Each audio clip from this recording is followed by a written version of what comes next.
সকলকে।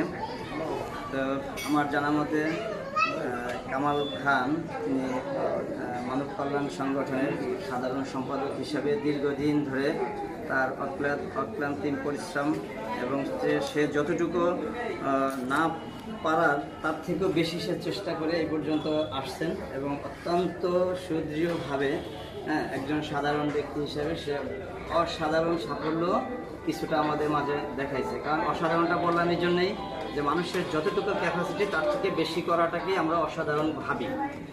সেই ক্ষেত্রে আমি তাকে অসাধারণ কাজের কৃতিত্ব দেব।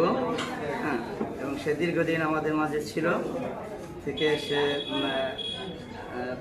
কাজ অনেক ধরনের কাজ এবং প্রোগ্রাম পরিচালনা এবং সংগঠনের বিভিন্ন কার্যক্রম বিতরণী অনুষ্ঠান, সাহায্য সহযোগিতার অনুষ্ঠান, সেগুলো বিস্তারিত আর এখন আর এই স্বল্প সময়ের ভিতরে আলোচনা করব না।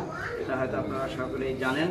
তিনি প্রায় 1 বছর পরে আগামী 29 তারিখে হয়তো তিনি আমাদের মাঝ থেকে বিদায় হয়ে যাবে। সেজন্য আমি সকলের কাছে তার জন্য দোয়া প্রার্থনা করছি এবং তার জন্য শুভকামনা এবং শুভেচ্ছা জানাচ্ছি। ধন্যবাদ সকল।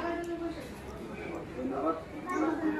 এই পর্যায়ে আমি দুরন্ত মাদারীপুরের যে সংগঠন আছে এই সংগঠনের থেকে রাখি যদি কিছু বলার জন্য। আসসালামু আলাইকুম। সে এখানে একটা বিদায় সংবর্ধনা। তো আমি কামাল ভাইয়ের সাথে যতদিন পরিচয় ততদিনে বুঝতে পারলাম এবং কি আমি সংগঠন সম্পর্কে যতদূর ধারণা পেয়েছি তাতে আসলে যথেষ্ট ভালো একটা তারা চিন্তাভাবনা নিয়ে আগাচ্ছে এবং ভালো কিছু কাজ করছে।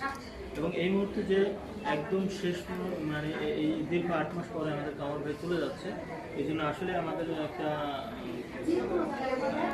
ইয়ে হচ্ছে শূন্যস্থান পূরণটা হচ্ছে না। যাই হোক, আমরা কামাল ভাইয়ের দীর্ঘায়ু কামনা করছি এবং তার সুস্বাস্থ্য কামনা করি।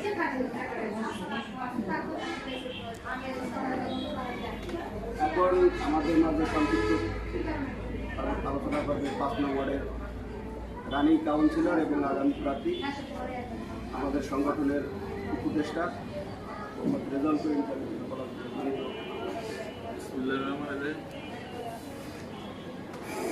আজকে মানব কল্যাণ সংস্থার সংগঠনের সেক্রেটারি আমার প্রাণপ্রিয় আত্মই মামা, সে প্রবাসী থাকে সৌদি আরবে।